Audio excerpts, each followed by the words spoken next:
What is up, everyone, and welcome to the Random Encounter Podcast, episode 168. I'm your host, James, and I am joined by the Just Rear Master, the dominant himself, Brian. Live from the Mountain Shrine. And of course, we have the fanboy himself, who we should probably call the Just Rear Master as well, because he's got some good shirts too. We have, of course, Phaneckswhy. Yep. What's Yeah. up? We'll have you guys turn-based battle, right? Every podcast is a turn. There we go. Like that. There you go. And of course, we got the great Ace Attorney, the guy you got to call if you're in a pinch, Ash Destroyer. Yes, and I'm in the car again, so wonderful. Today we got a probably a more streamlined, quick show. Today we are going to talk about Project Helix because Xbox decided to kind of make themselves relevant, kind of, not really, but kind of. We're also going to talk about Resdient Evil Requiem. I finally finished it, and I think all of us finished it. Aside from because correct me if I'm wrong, you said you don't like horror games, right? You don't like games like that? I'm not a big horror game. That's what I thought. So we are going to discuss some of Resident Evil Requiem, some spoilers in there. So I will tell you when we start, and then you guys can skip ahead a little bit for those of you on the audio only or even video watching this after the fact. But yeah, before we go and dive in, don't forget to hit that like and subscribe button, follow over on Twitch. And I do want to mention that I did call it. I said there were going to be some Nintendo Directs happening, and they did. Unfortunately, not the ones that we wanted to happen. There was a Indie World Direct that we did miss out. We didn't get to talk about it because we didn't do the podcast last week. But there was an Indie World Direct that seemed it was all right. I think the highlight for me was that rogue like game with it's like a first person game, which would look pretty cool, where basically you're just doing runs. It's like 3-player co-op PvE, and that looked pretty cool. Like you go through different levels, and you know what roguelikes are, right? Like you have all that progression stuff like that. It looked pretty cool. That is exclusive for the Switch too, and yeah, it looks great. I gotta find out what the name is. I can't believe I forgot the name. I even wishlisted on my Switch. To me, that was like the biggest highlight for me. Everything else was kind of like, yeah, it's all right, I guess. Some indie games for me are just kind of, they're hit and miss. It really varies. Like there's some great, amazing games like Sea of Stars comes to mind when I think of an amazing indie game. Chained Echoes is another one that's really good. I feel like it's underlooked because Sea of Stars came right after and had all the attention. But Chained Echoes is actually not that bad. Oh yeah, I forgot. Blueprints was also announced. That was the final game. I haven't played it. I hear a lot of people say it's good. I just haven't played it. Not my thing. Yeah. There's also that like train game that's like a Jet Set Radio. At least it looks like it in terms of aesthetics, but you're on a train. Yeah. Yeah, I know what you're talking about. You're doing tricks and Oh, stuff. wait, that looks cool. Yeah. Yeah, I know what you're talking Looks about. silly. Now, Yeah. Den Shatak. Yeah. Which I know that one is looks pretty interesting. Moonlighter 2, which that one I was actually surprised too that wasn't available on Switch 2 already. I like Moonlighter 1. It's like Zelda, but it's roguelike. So that one was pretty cool. Moonlighter For some 2, reason, the art style kind of reminded me of God, what's that game? It starts with a B. Which one? For Moonlighter 2 or what? Moonlighter 2 reminded me of another game. Can't think. I can't think of the freaking name. It starts with the B. That's all I remember. But it has very you're like kind of asymmetric. God, Bastion. Oh, okay. Yeah. Gotcha. Yeah. It kind of reminded me of Bastion. Like it looked like an upgraded version of Bastion.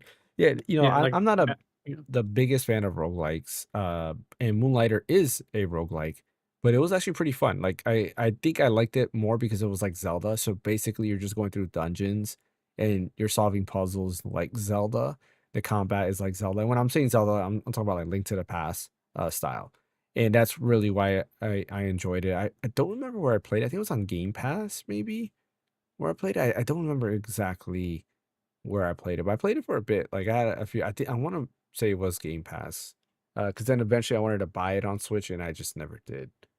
The game I was referring to earlier, though, that first person roguelike, is called Dead Zone Rogue, which looks pretty cool. I recommend checking it out. It looks pretty interesting. Definitely something that's worth for co-op. Like I've mentioned a couple times, I feel like there's not a lot of great co-op games out there. Everything that's basically co-op is PvP, right? And I like PvE content. What's up, MP Sensei? He says, is Hades roguelike? Yeah, Hades is roguelike. Absolutely.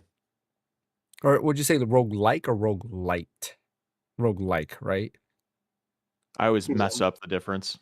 So roguelite has like, it's lighter on the elements. Usually like you have a form of progression and things like that, and you keep like your level up, which I guess Hades is like that because you do level up and you keep those levels. You just start At the the beginning of runs from the the beginning. yeah. So I guess that's considered roguelite, where roguelike is like you literally just start from scratch and you got to get all your power-ups all over. I think Well, I know there was an actual game called Rogue, Rogue, and that's yeah. what the title is named. That's what like the genre is named after. Is Correct. that? Like Metroidvania. It's kind of like Metroid Castlevania combined, like the way Yeah. that's how they Right. classify the style of game. Even though Metroid came first. Super Metroid I was know. first. I always like to say it's a Metroid-like. Castlevania is a Metroid-like. But yeah, those games look pretty cool. Like, I'm definitely excited to look at that. Like, there were some pretty good games. The other direct that we did have was a Mario Galaxy direct that we really didn't need because I was gonna Yeah, watch the no, game yeah. or watch the movie anyways. But it was kind of cool, like to see all the different stuff, like see the cast there, talking about it. It is pretty neat. They confirmed some other voice actors there, which was pretty cool. Like Yoshi being what was it Childish Gambino. That's Danny Yeah. Glover or no, Donald Glover. Donald Donald Glover. Glover. Yeah, Danny Donald Glover Glover, is what, Lethal Weapon, I think.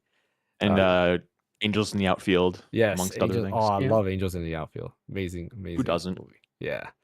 And then they showed Luis Guzman, who's known. I mean, he's been around a lot of He was in things. Wednesday. He plays Gomez in Yep. Wednesday, amongst other Yeah. things. Yeah, my first memory of him is Carlito's Way. He's in there as well. But yeah, he is. That's an old movie, man. It is. Well, we're old. Yeah, still a good movie. That's when cinema was cinema, right? um, but yeah, he is playing. I forgot what the guy's name is, but like, isn't he literally just like old Bowser artwork? No, or is he?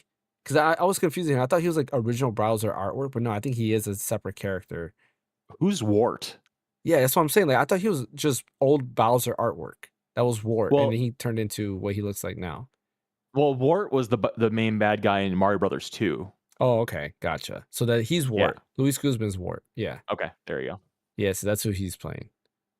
Yeah, I'm excited for the movie. I can't wait. I still laugh that people think that Star Fox is in the movie. He's not. It would be cool, like a nice Easter egg, but he's not. It would get him one step closer to that Super Smash movie, which I don't think is going to be a thing.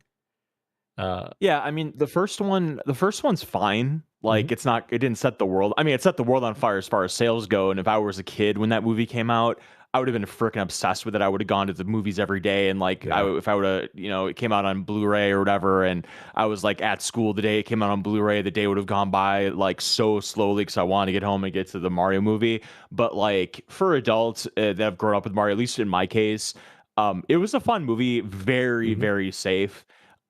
It's got some charm to it. I think they could have done a couple things differently, but otherwise it was solid. And I think this one might be a little less safe as far as like it looks like they're really leaning into some stuff that's, I don't know if it's obscure or more fleshed out than the first one, because the first one was so successful. Like maybe they kind of reserved some of their ideas for the first one just to kind of make sure that it would succeed, and it obviously did. So now they're gonna go full on out in Galaxy. So that's kind of where my head's at with it. But it looks great. I haven't really watched that much of it because I kind of just want to be surprised. I mean, it's coming out in like 2 weeks or something. So I'll see it when it comes out.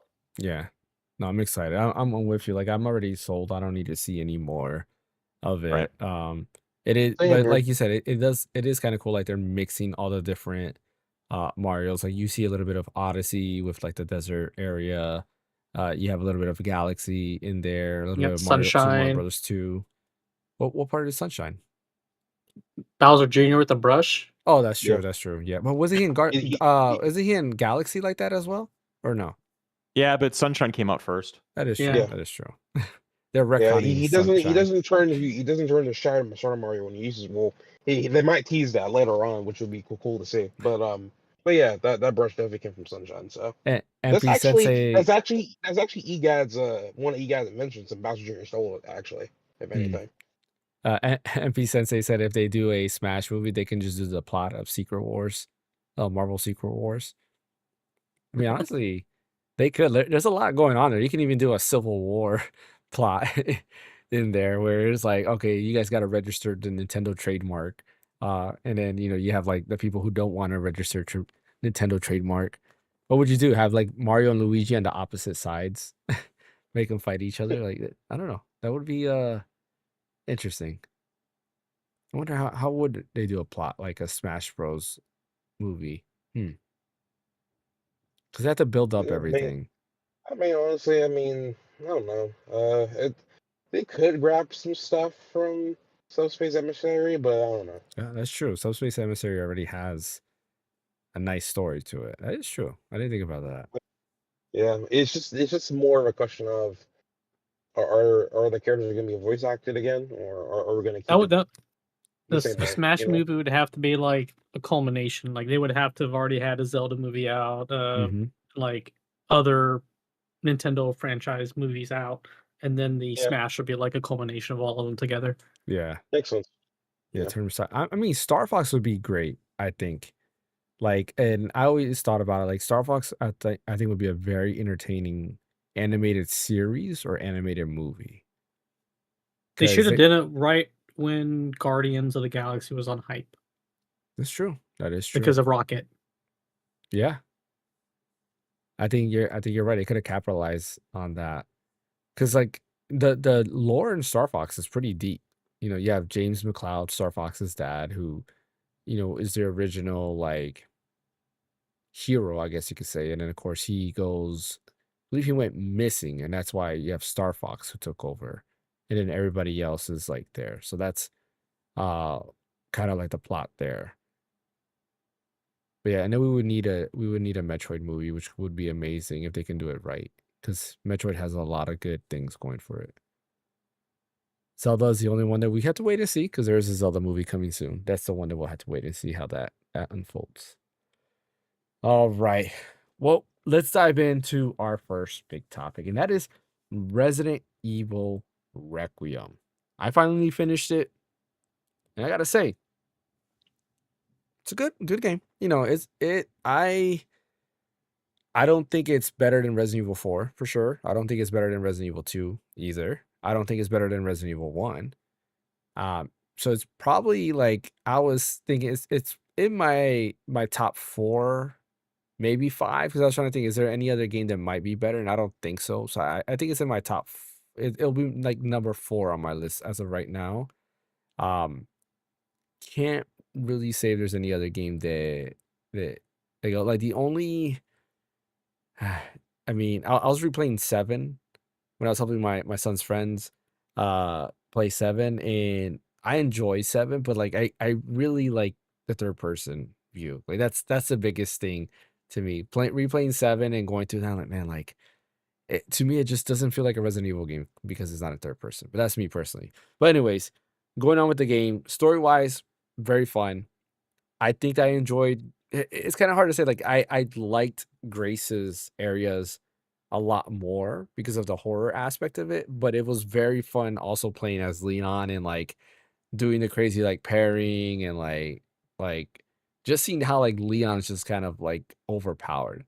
I enjoyed both aspects of it. I think they did a really good job balancing it where it didn't feel like you were too overpowered with Leon, but you also didn't feel like you were super scared as Grace.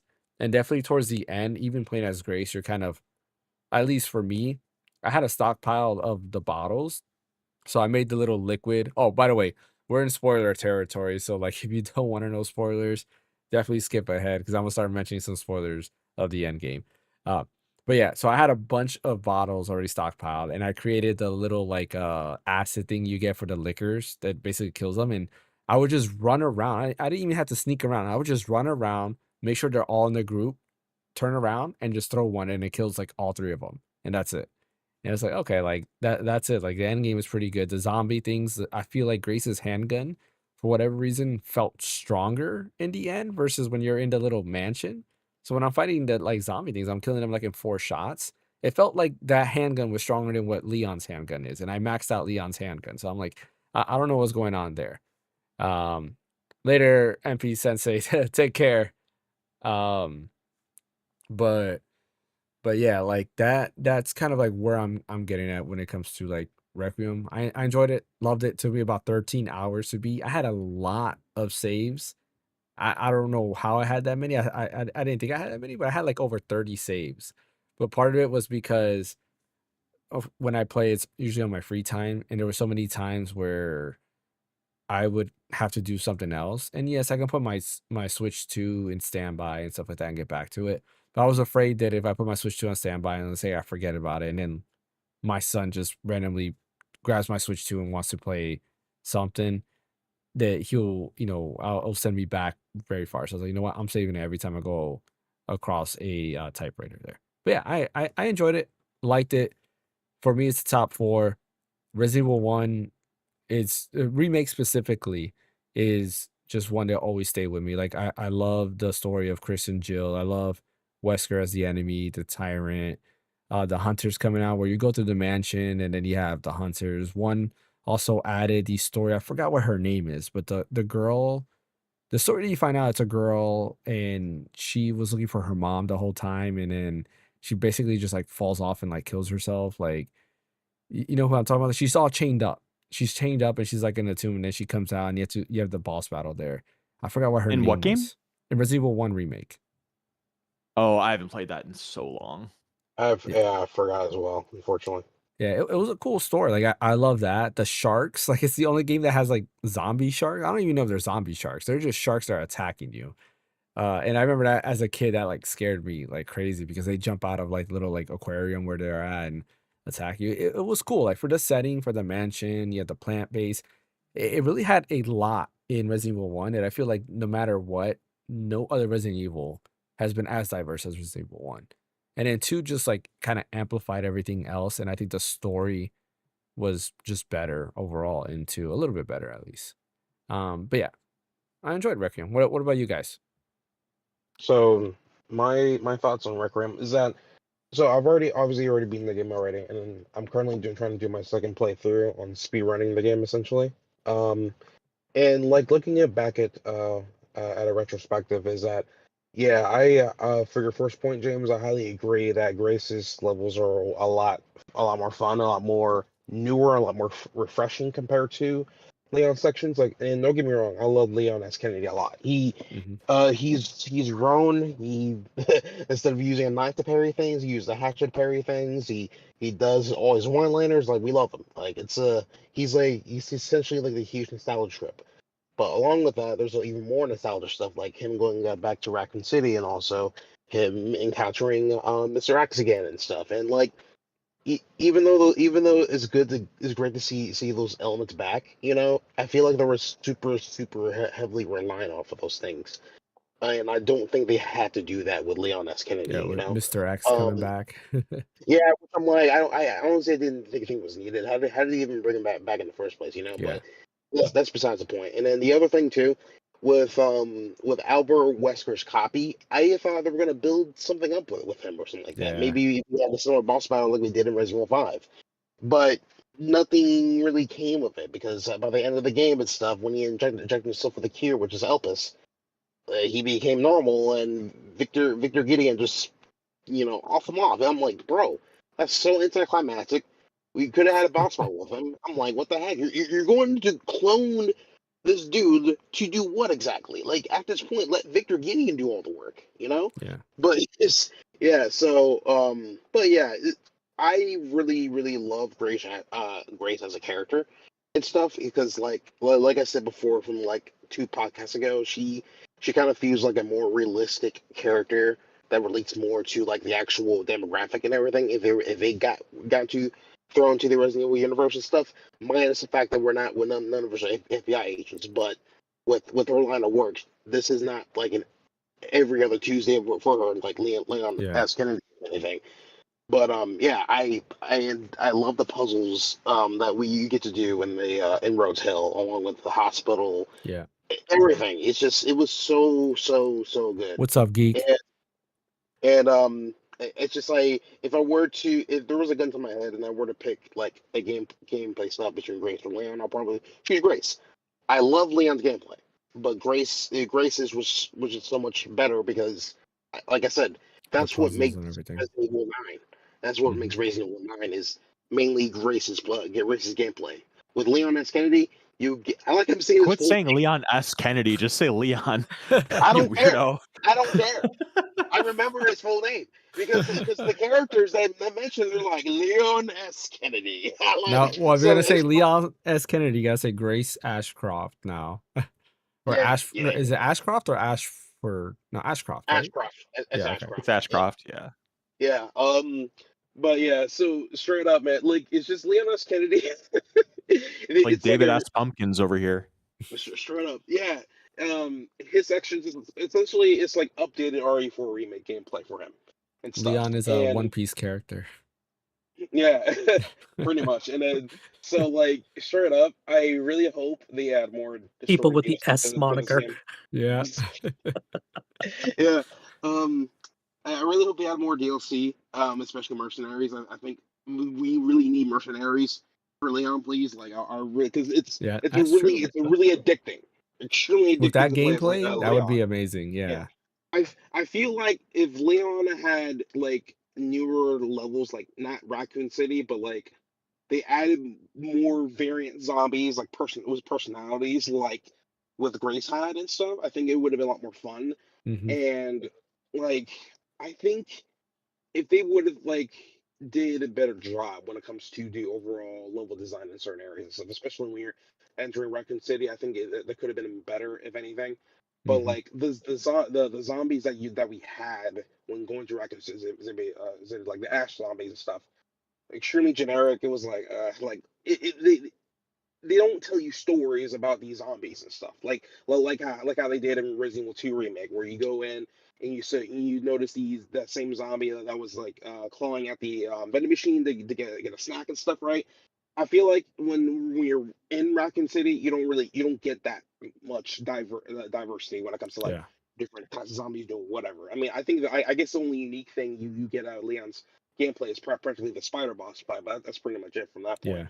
But and then the final boss that we're fighting, I forgot, but that final boss was basically what was it again? Was it Nemesis again, or Nemesis. Yeah. yeah, it was Nemesis straight from Resident Evil 3, From which I'm like, Resident Evil 3. It was that's basically almost yeah, almost a one-on-one. They added a little bit more, but it was almost a one-on-one of what he is in Resident Evil 3 remake.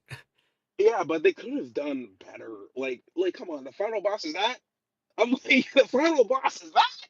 Yeah. But yeah, so it's just so many like things like it kind of bother me a little bit. And with that being said, I feel like where I need to put this game, like mainly because of Grace, I want to put this above Resident Evil 7, but not above Resident Evil 8 for me, if anything. Mm. So it's definitely a solid B plus for me, if anything. So Yeah.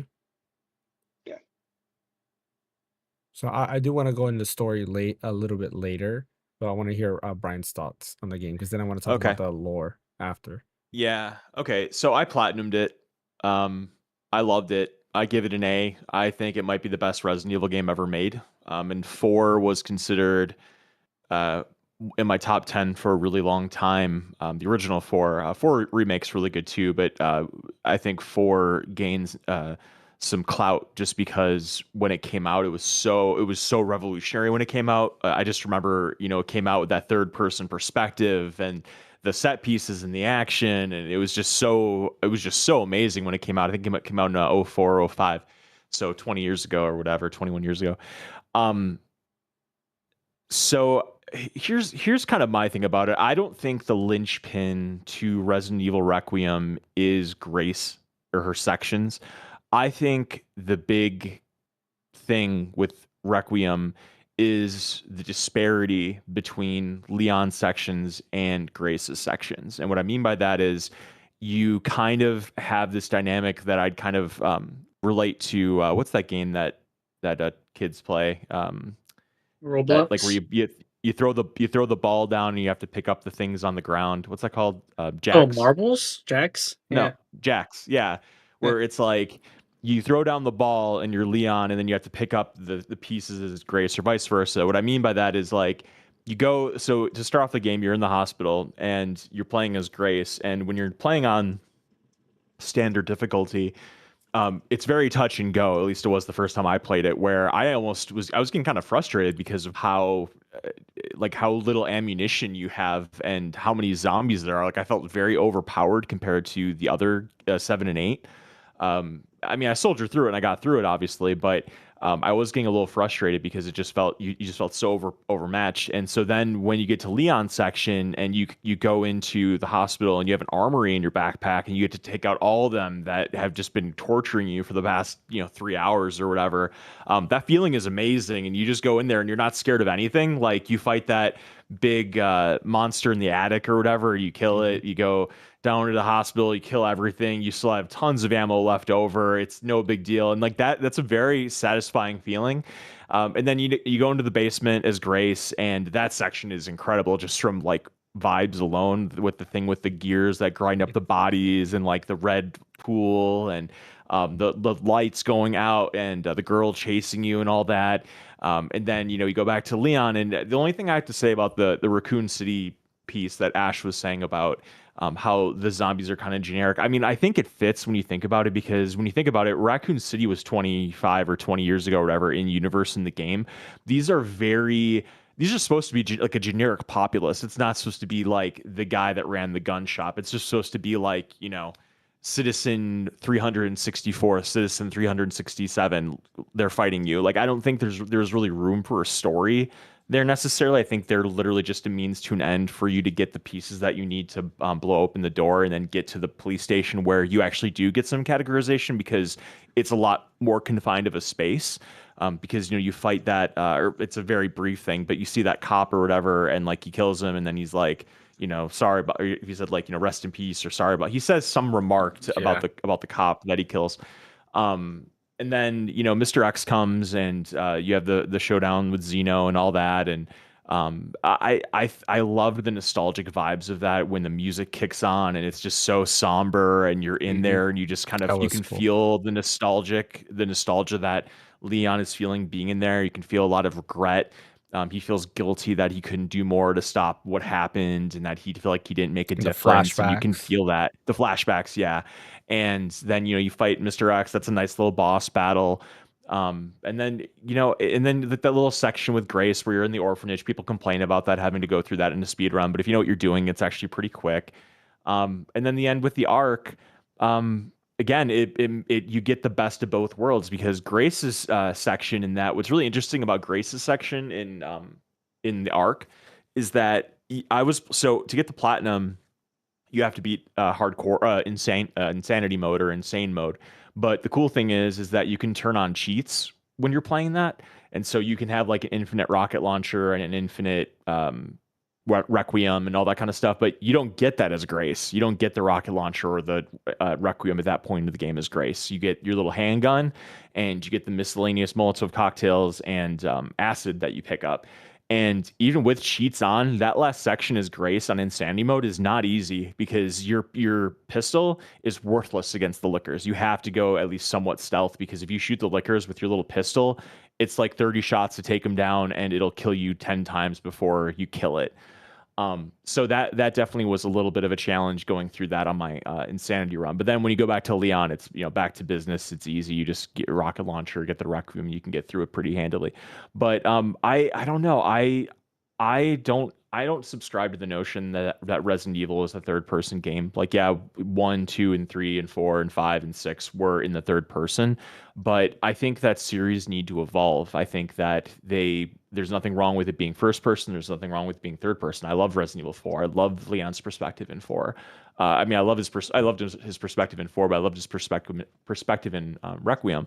I also loved 7 and 8's first person pieces because it felt a lot more immediate. You felt you're in the character's eyes. The horror felt a lot more in the present, and you get those jump scares a lot easier because you're relating to the character rather than watching somebody else going through the experience. And I think we talked about that a little bit last week.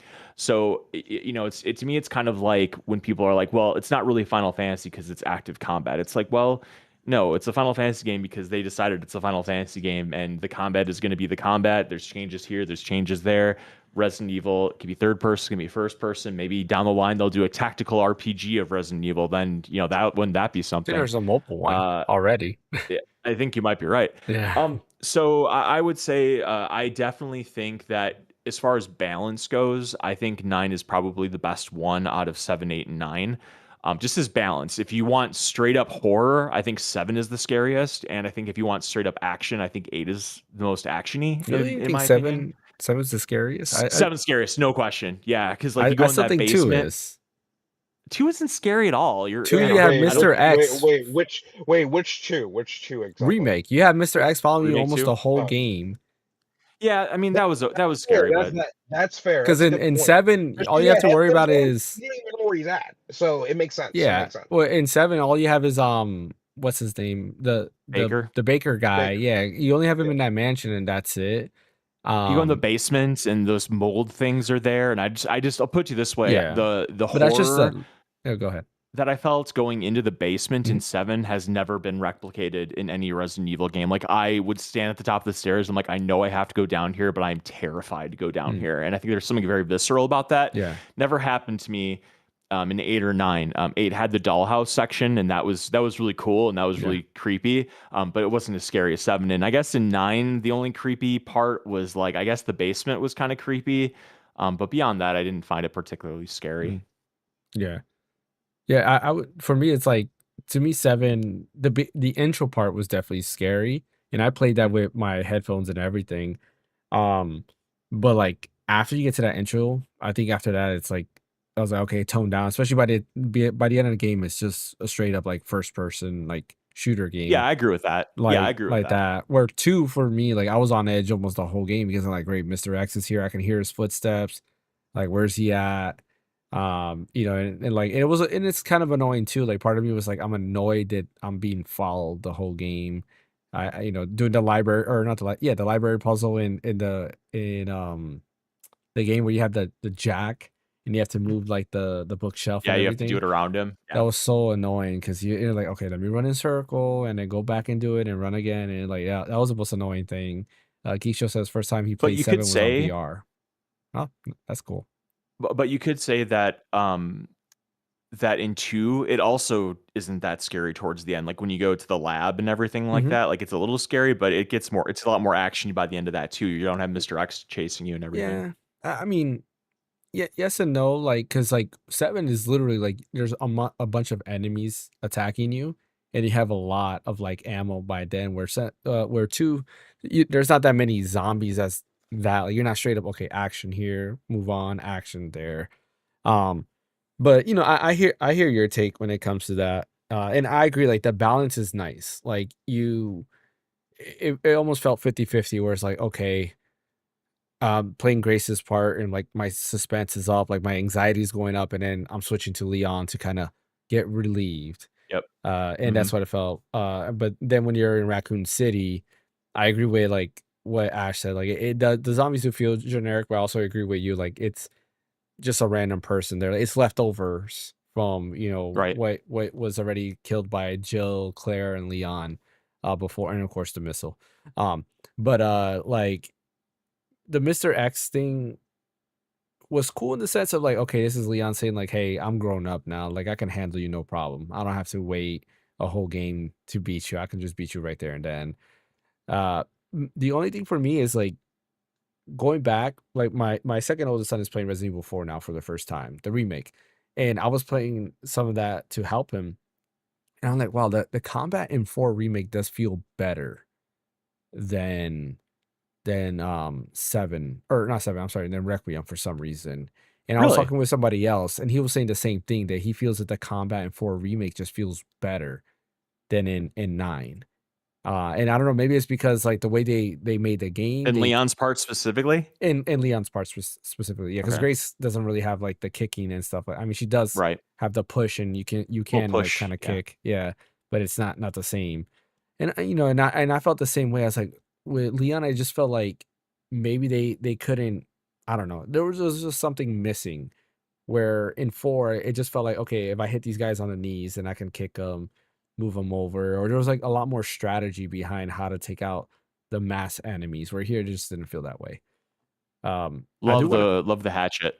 the hatchet. Yeah, I agree. I love the hatchet. Like, it's the coolest weapon ever, and just the way he uses it, so amazing. Like being able to fight the Yeah, it's lickers, badass. and then you just parry the Mhm. lickers, they fall down, and you just that was amazing.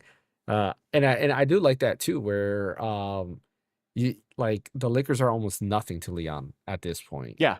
Yeah. You could stealth kill them, which was funny because when you're playing as Leon, you're stealth killing everything, right? Or at least I was stealth killing almost everything. And then when you switch over to Grace and Arc, I went by and I forgot you couldn't stealth kill as Grace, except only if you have like the little like that blood thing. And I Mhm. went to go kill one zombie. I was like, oh shoot, I can't It stealth wrecked kill. you. And yeah, and I just got it attacked me, and I ran away, and then all these lickers heard me, and then like I got jumped and died. I was like, oh shoot, I forgot about that, because I was just trying to sneak my way through, but that was kind of funny. As far as lore goes, like with Zeno, I don't I'm kind of happy you don't fight Zeno as Leon, because to me, anything to deal with Wesker is Chris's Should doing. be Chris. Like, Yeah, should yeah, be Chris's. Yeah, makes sense. yeah, because like Chris and Wesker are like, they're always in every game. Like, that's his enemy, and I feel like bringing back Zeno was just like, like it just didn't feel right. Leon fighting them. Like maybe if you said like Sadler or somebody else, like I'm like, okay, or having Mr. X back makes sense. But for Chris to deal with that, it to me it didn't make, or Chris, for Leon to deal with that, it didn't make sense. I feel Um, like Xeno was kind of just shoehorned into the story, honestly. Because I feel like Victor Gideon could have just did all this himself, oh, honestly. for Because sure. to me, in my eyes, Victor Gideon was the main antagonist, which makes sense because Yeah, you get to fight him at the end of the game. So at that point, yeah, I'm like, exactly. why even have Xeno there in the first place? Yeah. You know? Well, I do want to talk about that, which is why I mentioned I want to talk about the story a little bit. I do feel that the game at the end felt rushed, or it was unfinished, because the story just I seems agree. kind of weird. Like, I don't know how you guys feel about it, but Grace being important, and at the end she's really not that important, was kind of like, Yeah. okay, like there's nothing special about her. All she did is she knew where the thing is, but like there's dialogue where it's like your blood and everything like that. They're literally taking her blood because they said that she has the key in her blood. And I'm like, okay, none of that really mattered. Um, Yeah, but I agree. I thought the story was a little clumsy someplace. Maybe I'm not smart enough to pick up everything, yeah, but they really kind of like choreographed or forecasted Grace as something that she wasn't. yeah, But then it's like, well, what was the whole game about then? And it's like, okay, she knew where exactly. this disc was. It was a little the I give you that, the lore and the story, it did feel a little clumsy in parts. Like I think they could have either fleshed that out or fleshed out what Leon was doing more, and like maybe taken away something. And Yeah. I feel like they just kind of tried to square the circle, and the story, you're right, it didn't quite work for me either. I kind of understood like the story a little bit more, mainly because what the connections was trying to sort out after is like a complete copy of Grace, because they were thinking, hey, maybe we can if we use her blood or something like that, or something, we can possibly crack the code on unlocking Elpis essentially. But you find out And that the none of thing them are was, copies of Grace, though. yeah, mainly because they were literally mainly. Wait, none of them are copies of Grace? Are you sure? No, because when you play as Chloe, that's before Grace was even born. Oh yeah, you're right. That Because makes I a thought lot the of same sense. thing. I like, oh, these are copies of Grace, and like, because Victor Gideon says that they're copies of you, but then you play as Chloe, and this is before Grace was even born. You're like, wait a minute, like this is not adding That's up. fair. Yeah, so Yeah, like, yeah, yeah. I think maybe like, I mean, I wonder. I know Grace was adopted by Spencer, because that was shown in that leaked footage that Grace was looking at. Well, Grace was looking at, I believe. So It could be something like that.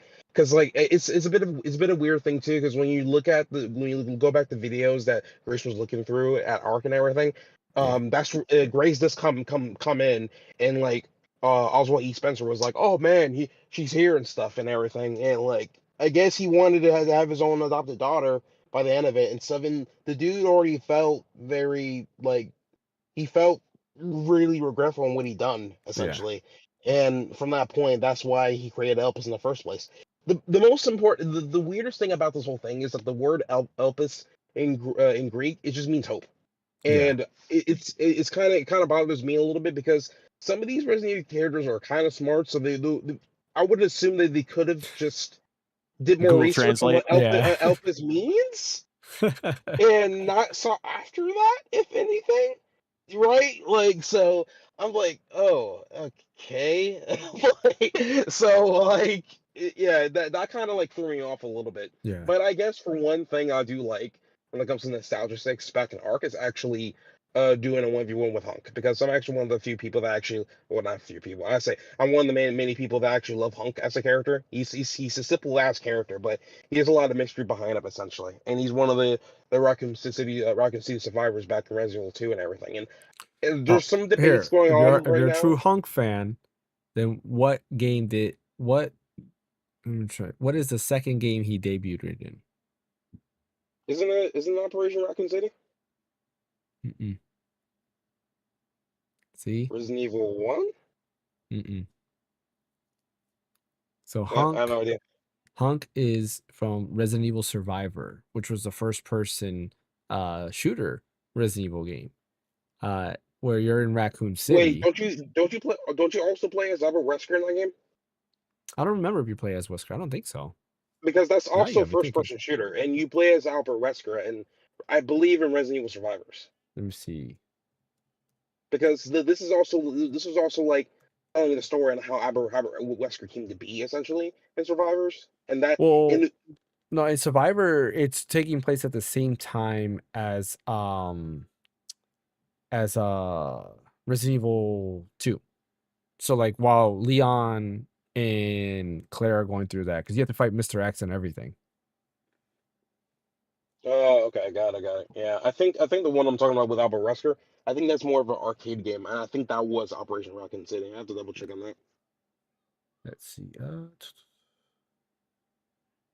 Just looking at see who you play as here real quick.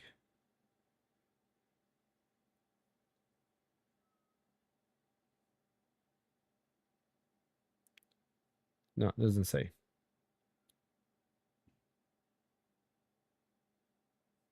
Yeah, it doesn't say there.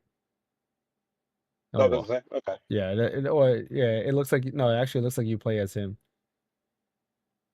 What? But Hold on. It says it mentions Ark in this game. I didn't know that. There was Ark in Survivor as well. Well, that's interesting.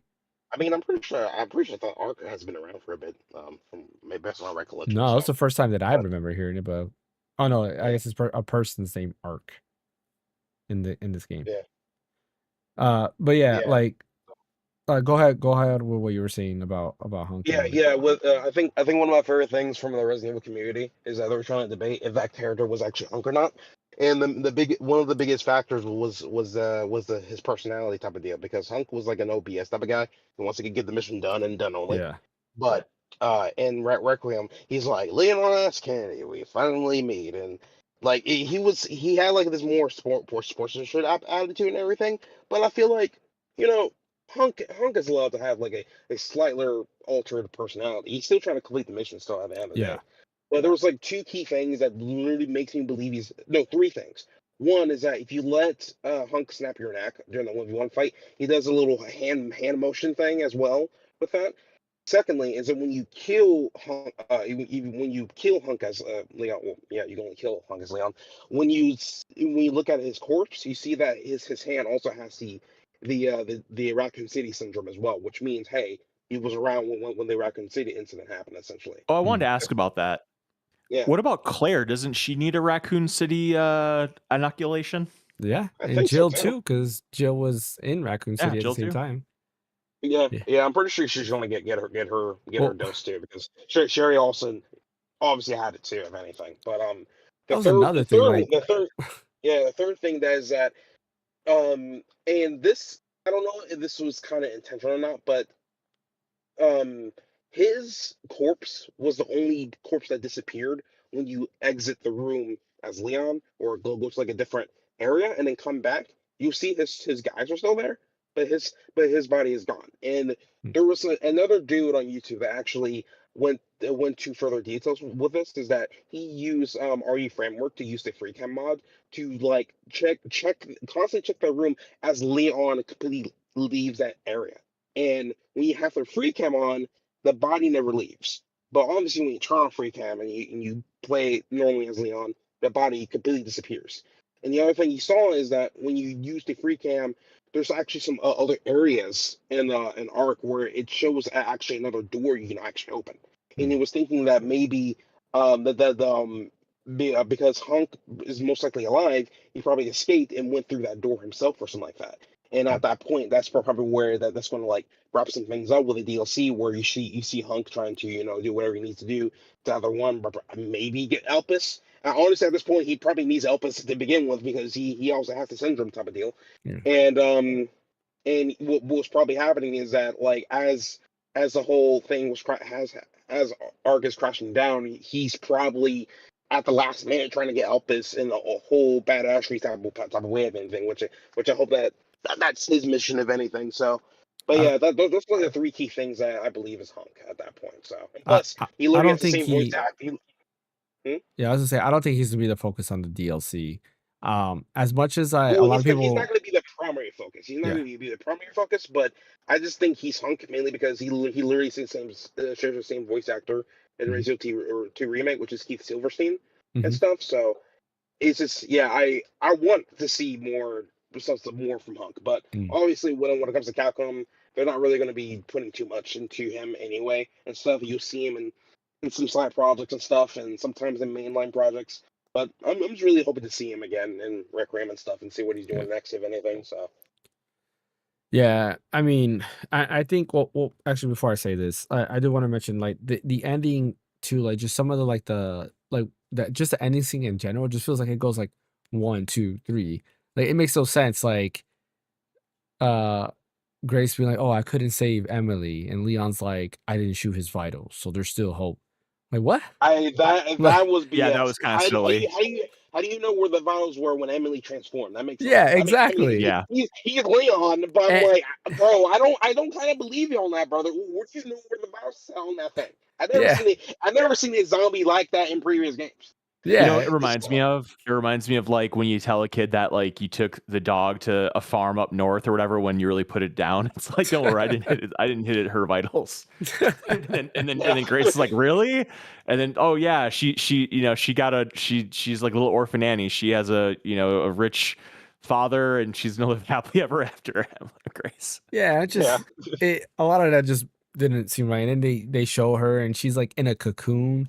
I'm like, huh? Like we saw her like transform into the thing, like, but yet she's inside. Like I don't know. Like there's a lot of weird things the ending has. I'm just like I don't know how I felt about that ending. I just felt like it was too back to back to back. They leave you off where Leon's like, where's Chris? We gotta find Chris or whatever. I'm like, okay. Like I get it, like Chris's team squad like saved you, but like now you're worried where Chris is. Like I just don't get it. Like Yeah, Also, Chris is fine. He punched a boulder. He's fine. yeah, So how about the her boss that sent her to go to the decrepit hotel, this 100 pounds, lady that just has like a little pistol or whatever, like what like why is he not fired? yeah, because I'm pretty sure it's established that Victor Gideon was pulling the strings to get her there. So that means that he did something to get that boss to send her there by Yeah, herself with no backup. And what was like, why is he still ordering her out at the end of this? Like, where's like the internal investigation as to how yeah, this that's possibly true. could have happened? That's yeah, that's well, I fair. mean, I guess they do say like what is it? The what are they called? They have a group. It's not Umbrella, but the group that also controls Umbrella. Like they're infiltrated in the government. The Connections, I think they're called. I believe. Yeah, the connections. Yeah, Yeah, so the it's fine. Connections Yeah. are involved there. So like they definitely have pull in the FBI, which Grace is part of, and they're okay with just letting Grace return. Like I don't. There's a Yeah, lot of I don't know. weird things that you might say, yeah, Resident Evil stories are wacky and whatever, but the lore usually makes sense, and I just feel like here it just felt kind of that specifically the ending feels very weird and very different from the beginning because the beginning everything kind of makes sense even when you're reading like the documents and everything like that. It's like all that lore makes sense, and it almost feels like towards the end of the game somebody else decided to write the story. I don't know. But like for me, the biggest thing that I'm hoping for the next Resident Evil game is I do hope if I would like a game again focusing on Chris and Claire. Specifically Claire, because like poor Claire, she's only been in really Resident Evil 2. Yeah, there's Revelations 2, but we don't really talk about that. And that's about it. Like Leon has Well, you're in been luck. The next game is is going to be Code Veronica, probably, so it'll be Chris I Sinclair hope again. so. I hope so. I do think that theory of where you're going in Chloe in the orphanage, like you have the mansion with the 4 soldiers there, then there's the train. Or they're not 4 soldiers, like 4 dolls. But then you also have the blocks. There's 4 blocks, and it's C, Z, 1, and 5. I think that does stand for remakes for Code Veronica, Resident Evil 0, Resident Evil 1, and Resident Evil 5. Which, if that Wow. is the case, that might make it so that Chris is the next hero, and maybe they're gonna end 10 they're gonna end Chris in 10, like make him retire because he's gonna be like 70 years old in Resident Evil 10. So like he's got to retire. I just want him to go out because like they they've done Chris dirty. He's just like DLC guy now. Like shows up at 7 in DLC. He's in Village, but he's just like, hey, here's like 5 minutes of me shooting down everything, and then that is it. I want to play as real Chris in a classic Resident Evil game, but that's me. Anyways, we spent a lot on this topic. We'll probably have more to talk about next podcast, but we are going to go ahead and dive into Project Helix here right now. Project Helix was teased and talked about in GDC. Oh, Ash is gone. No, Ash is back. In fact, He heard Project Helix and Xbox. He's like, yeah, I'm not talking about that. But yeah, Xbox or Microsoft rather teased Project Helix, and they went kind of into a deep dive on what it actually is, and what it is basically a PC. the computer. Yep, it is a PC through and through. Of course, they're partnering with AMD, and they are using FSR Next, which is basically like the next generation FSR. So they will be utilizing that.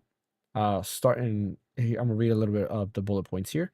Starting in April, Xbox mode will also begin rolling out on Windows in select markets, which will give you the experience that Project Helix is going to have. So basically, if you have an ROG Ally X or any of the ROG Ally devices, and that you played around with Microsoft's like gaming mode, that's kind of what it's going to have as far as the interface goes. For developers, the Xbox Play Anywhere catalog now spans more than 1,500 games, creating a powerful opportunity to reach players seamlessly across console and Windows. The biggest thing that this is going to have is the ability to play your Xbox games. But we already know that through different sources and different like rumors and leaks, they are already working on an emulator to be able to play 360 games on your Xbox. And I assume they're probably doing the same thing for Xbox One and Xbox Series X if they can't get the Play Anywhere stuff to automatically go over. Because a lot of titles already play anywhere. And I guess like to me, reading up about this and seeing like everything they have going on with this, it just seems like it's their way to sunset the Xbox, like the Xbox brand and everything. It is literally just a PC that, yes, it will have backwards compatibility, but I'm sure any PC is going to have that. They're going to give you the option that, oh, hey, you bought Lost Odyssey on, Xbox Marketplace or whatever it's called now, then you can go ahead and download it on the Xbox app in Windows. They're going to do that eventually. I'm sure that's what they're going to do. Yeah, like what do you guys think about that? Did you read into Project Helix at all? I know all of us feel like Xbox is done, but like this is interesting nonetheless. Yeah, it is interesting. I it's really going to depend where it goes. If this is kind of like a console version of what the Xbox Ally X is, I'm intrigued because then you could put Steam on it. But then like you'd have Xbox console like on the back end, so you kind of have like the best of both worlds and stuff. I'm intrigued by that if it ends up being that plain where it's a PC that has a version of the Xbox operating system that's running that can play all your games. Like that would, depending on its power, like I'd probably sell my PC and just have that. I mean, it would seem redundant to have a PC, Well, even though undoubtedly my PC will have better specs. But even still, I'd rather just have one thing rather than a PC and whatever Project Helix ends up being. Mm. As for if it's going to sunset Xbox as a brand, I'm kind of 50-50 on that because on one hand, you're right. I mean, it's diluting it. I mean, they're not talking exclusives really anymore. They're kind of going the opposite of what PlayStation is doing, where they're kind of going back to the well of doing exclusives again, keeping everything off PC. Xbox, at least as of yet, has had no indication that they're cooling off on putting everything that they have on Xbox on PC like day one or near day one. So I can see what you're saying because then it's like, well, if Xbox is just a PC and PC is playing Xbox, then you're right. I mean, what's Xbox then? But I don't know if you saw this, but they're taking down all of that. This is an Xbox marketing material, Yeah. which leads me to believe maybe they're kind of going back a little bit to what they were. But I just think you can't put the toothpaste back in the tube at this point because they still haven't said like, okay, this thing on Xbox as a console, it's going to be exclusive on Xbox as a console. You can't get this on PC. They're still playing it everywhere, and I mean that's fine. But that kind of goes to what you're saying, that if you're going to have it be console and PC, it's the same soup, then you can't like just take out the soup of the Xbox. It's all the same liquid now. Yeah. So I don't know if they're gonna just like have PC as a AI productivity piece, and then Xbox is just like the all-encompassing gaming brand or something like that. And then you can install Steam OS on it, or Steam as a program, whatever, and download your Steam thing, your Steam games. Because the Project Helix is just an Xbox storefront where you can play your Xbox 360, Xbox One, Xbox Series games on it, and like that's it. Like it's just a big backwards compatibility box that it's a complete Xbox ecosystem. I mean, I'm interested in it, but it's not going to get me to sell my PC because I need to be able to have my Steam library. And if you can't have your Steam library, then it's like, okay, I'll get the deluxe Xbox, but I'm going to have my PC too. But if they make it so you could do everything on it, then I could definitely see myself consolidating. So I think they're going in the right direction. This new head of the president or whatever her position is called or whatever. I do think it's a good. I mean, obviously this has probably been in the works before when she wasn't yeah. there, but if she's stewarding this and they're not, doubling back on it or whatever, I think it's a move in the right direction if they're trying to save any semblance of what the brand once was at this point in 2026. Honestly, the only thing I'm worried about is because I've seen this news piece recently is that apparently Copilot is going to be coming to current generation of Xbox consoles, and I'm really worried that they might make AI a big thing into to Helix, mainly because man, because the AI it's constantly getting more popular and popular with these tech companies and stuff, and like I'm really worried about how they're going to implement this stuff to where like you can't even like disable it. And to make matters worse, I hope to God that this AI stuff doesn't also further take away the performance of the actual system. But then again, there's a PC, so I'm pretty sure you should be able to like just replace the OS with Linux or something like that and call it a day.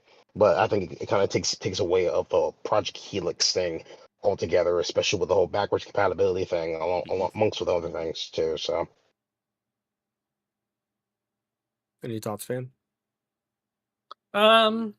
I mean, it kind of just reminds me of Xbox going back to, or the Helix going back to the original Xbox, because the original Xbox was basically a computer.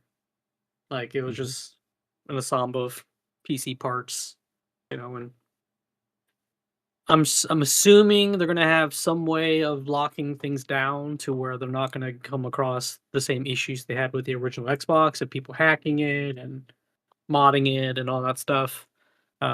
I looked into like the Helix stuff, and there's a bunch of price like estimated pricing on it, and everyone's thinking it's upwards of like $1,000 because of how like specs and how powerful it is, and since it's a PC. That's the only thing I'm concerned about is price. Is, software wise, yeah, it'd be cool. If the new Xbox going forward is kind of like a launcher, like a storefront, like what Brent was saying, where you can kind of just buy all previous generations and just play it within like a virtual machine system within itself. But it's gonna come down to the price because if it's not price competitive enough, they're gonna come across issues like they did with the PS3 when PS3 was $800 being the first Blu-ray player on the market. Yeah. If this thing's gonna be like $1,000 to $1,200, that's gonna be a tough sell for a lot of people. Yeah, I mean, you got already people that complain about $450 for a Switch too, right? Yeah. and that's not to mention, Xbox, ROG Ally and Ally X, and MSI Claws and Lenovo Legion Go 2 that's like 1,500 or whatever it is. Mm. Yeah, gaming, it kind of lost itself because the whole point of like the Nintendo system, right, was gaming at an affordable price, right? The whole Famicom thing was the family computer, right? Being able to play these computer games in the living room, but they were also pretty affordable when you compare it to like a PC or any other thing out there that can do the same thing. And it's like that's kind of gone away, and we're kind of getting everything super expensive. But that being said, like I don't know. Of course, we're gonna keep an eye on it. Like I'm gonna keep an eye on it because we're gonna talk about it. I just don't think it's something that I will get unless I have like extra money just lying around somewhere. But hey, let's pick this up. Like honestly, if anything, PlayStation is starting to seem a Exclusive little bit more. Lost Odyssey remake, Xbox Series Helix, Lost That would be Odyssey a day one remake. buy. Like if they said that, like Yeah. exclusive only available on Project Helix, that would be day one. That Blue Dragon, give me all those RPGs that were Xbox exclusive. But like PlayStation actually is starting to seem more intriguing again, because they're kind of backpedaling and going back to exclusives, and I think that's smart. Like we talked about it last podcast, and I do think that this is part of the effect because they maybe see like, oh, wait a minute, we're releasing let's say Ghost of Yote, which we now know is not coming to PC, that they officially said it's not. But if we release Ghost of Yote on PC, that means in Project Helix, they can play Ghost of Yote. And it's like, now why buy PS5? You can buy Project Helix, and guess what? You got an Xbox, a PC, and a PlayStation all together. So I do kind of like think that is part of the reason why they're not doing that as well. But yeah, like I'll take a look at it and see. I mentioned it a couple of times. Like I'm trying to get rid of everything like Windows. I'm kind of done with them. I can't tell you, like last stream on Friday, I had outside of the Elgato stuff, which has nothing to do with Windows. It's more just me resetting up all the audio. I had issues on everything. I turned on my PC and it's just like everything was going slow. I was like, what is going on here? And I had to restart for it to go back to normal.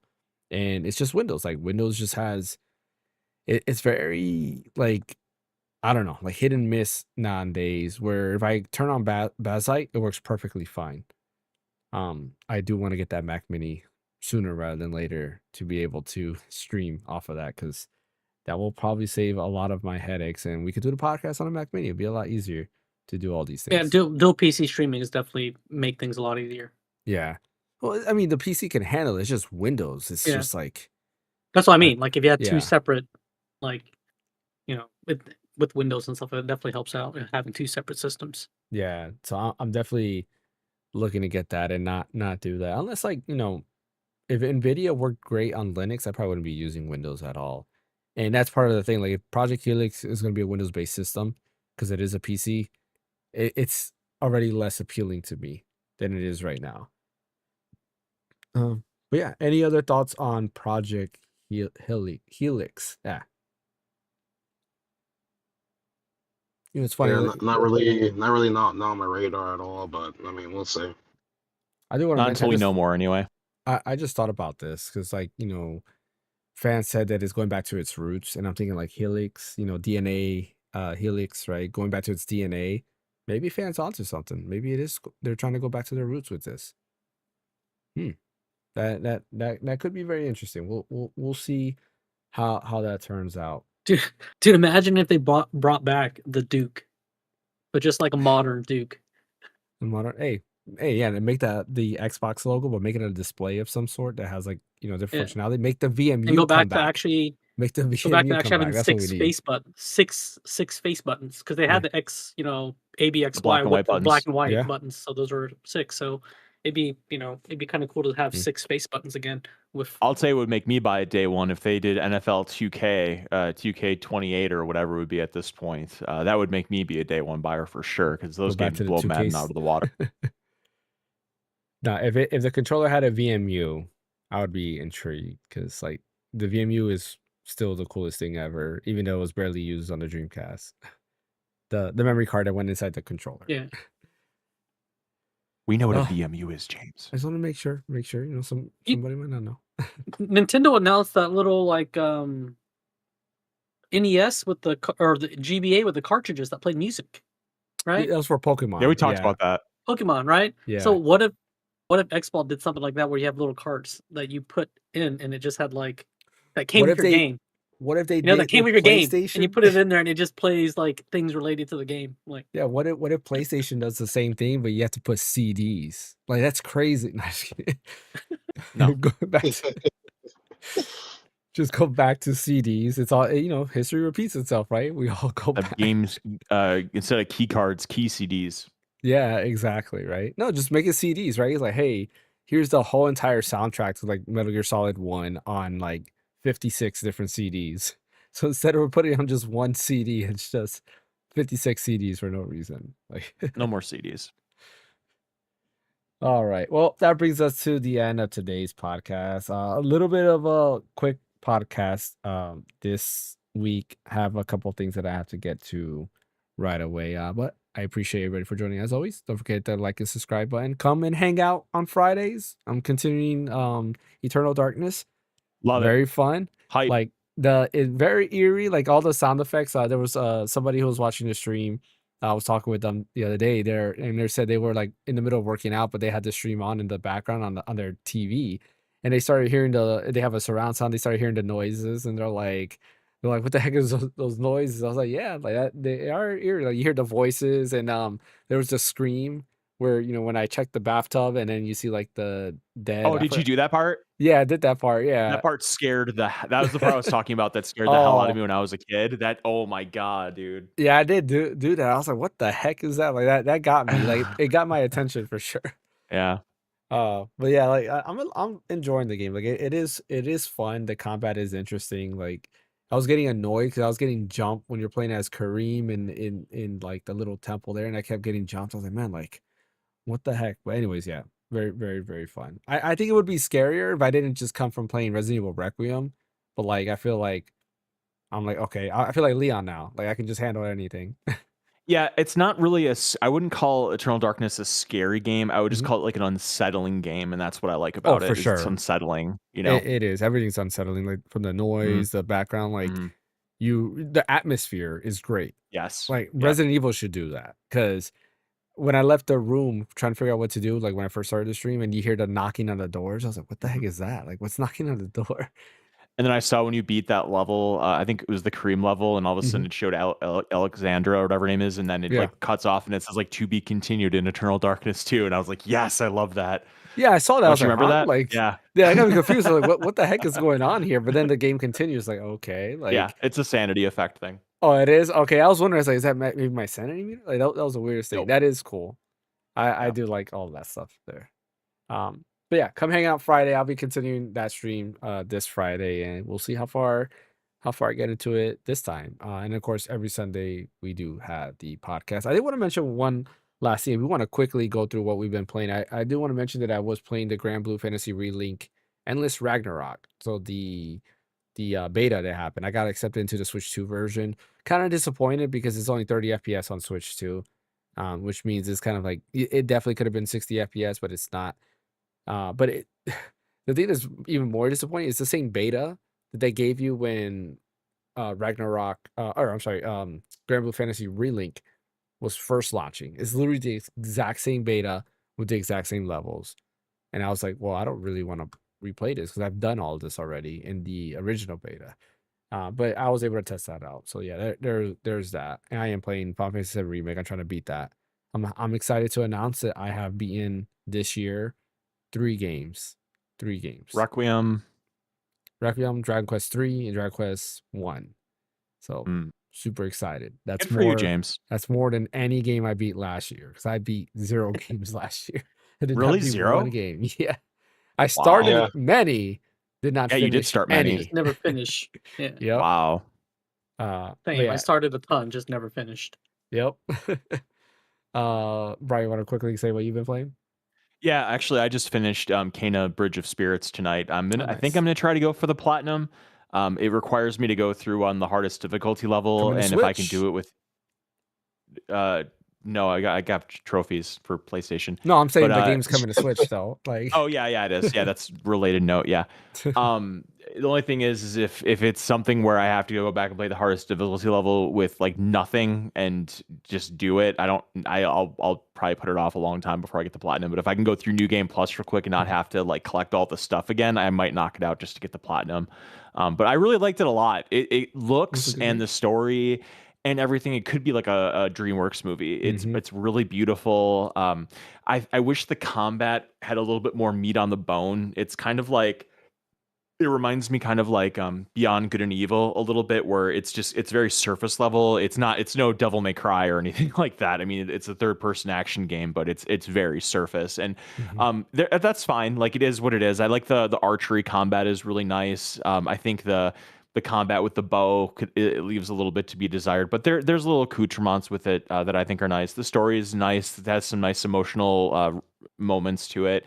Again, the environments, the music is incredible. I'd give it like a solid 8. I really did enjoy it, and I'm looking forward to the sequel, which I'm sure will blow everything out of the water. Oh, you finished Kena? Yeah. Oh, I didn't know you finished it. Yeah, that was a cool final boss battle and everything. So yeah, that was that. I don't think I've been playing anything else. Just I Platinum Requiem, played Kena. Yeah, that's about it. I need to get back to Dragon Quest VII Reimagined as well, so that's what I'm doing. Oh, I forgot where it is. Somebody gave me a they bought the ship of Dragon Quest 7 from Play Asia because they actually got it cheap. It was like but anyways, it came with a bunch of extra stuff that they didn't need. So they gave me a tote of Dragon Quest 7. Oh, I have it right here. Oh, nice. And they forgot to bring me the stickers, but they're gonna give me a bunch of stickers, but it's kind of cool. So on the front. Oh, that's cool. And then that's cool. On the other side. It's kind of plain. I don't know what's up with the red and the white thing. It's orange. It's my camera. It's orange. Oh, it's a camera? It's orange? Yeah. Okay. But yeah, it's still plain. And I was hoping for the stickers, but he said that he forgot the stickers at home. It should have been blue. It should have been. Or yeah, green. that'd look better. I agree. Yeah. But for like the blue slime, because that's the most yeah. iconic like character for Dragon Quest. Yeah. I'm waiting for Ash to go back to Japan and bring me some more Dragon Quest stuff. I mean, this will happen this year. This will happen on September, so. Yeah. Ash or Fan, you guys want to say what you've been playing real quick? Yeah, sure. So I actually recently went back to Claire again. I'm just gonna say Claire. And I recently finished one of the end game story quests for one of the characters, Maya, where you had to go to one of those tall things on top, and you see Alicia, and it's a big old like theme of like basically that's a cool facing yourself and like accepting who you are. Alicia finally accepting your. I don't know how further I want to get into this, especially with you, James. I don't know how far you're in the game. I am still in the same spot I was like last year, so I will eventually. I just don't know when. If a Switch 2 version gets announced, I'll probably dive back in. Part of it's just like my RGLIX still gets me angry, so I don't boot it up on there. I'll tell you this much. After that quest, the dynamic between Versa and Maya was like so interesting because like I think that was the first time I've ever seen Versa getting mad at somebody for a bit because like fucking freaking Maya will just go Maj like Alicia essentially, and the Versa's like, no, I want to say goodbye and all that kind of stuff, and like normally Versa's like it's kind of like calm and collected for the most part, but like when he saw that, he like. I mean, I understand why Versa felt like that. Tread carefully, Ash. Yeah, he literally has. What'd you say? I said tread carefully for spoilers here. Yeah, you're going into deep spoilers. Oh, my bad. Yeah. Actually, I'll start from there. It's a very good section though. Quest. Yeah, it's a very good endgame quest, but like all characters had really good endgame quests. I think one out of one of my favorites is probably going to be funny enough, it's probably Monaco's because to me it was the funniest because you get to fight what's her face again? I forgot her name. She's like the head honcho from the Jester Village. I forgot her name. So um, but yeah, that was fun. I'm trying right now. My main goal for the next couple of weeks is to trying to complete some unfinished games, starting with Expedition, and along with that, finish one of my other playthroughs of Chrono Trigger, and then from there just keep on finishing older games and stuff. And when I say that, literally 2 days ago, I bought 3 games from Square Enix because they're on a sale. One of them being Bravely Default, the Flying Fury HD remaster on PC, which I'm like, thank God I came to PC because I wasn't going to pick it up on Switch 2. And then the second one being FF16, the deluxe edition, because it was like $35 and included all the DLC and everything. And the third one, I forgot what this game was called, but this was like a really unique niche game from Square Enix. It's like a mystery horror novel thing that it's like really heavily praised. It's one of those things where it's a diamond in the rough. Mm. So I picked that one up for like $10, and then total, I think it's been like almost $80 for like all 3 games, which I'm like, yeah, that's good. That's Cool. pretty good in my book. So. But yeah, that's good. That's pretty much it for my side of the house. Cool. What about you, Finn? I've been playing Pokemon Fire Red. Fire Red? Nice. I started Leaf Green. I beat Brock. I did play a little bit of that, then I stopped and went back to Final Fantasy Remake. Where are you at in Fire Red? I haven't gone far because I played on the Switch too, but then I also been switching it back on my phone using the The MCon. MCon? Yeah. Yeah, because I'm realizing how slow the game is in terms of like battle speed and Yeah. walking around. So I've been trying to emulate it to where I can do like 2 times speed and like run around faster. Hmm.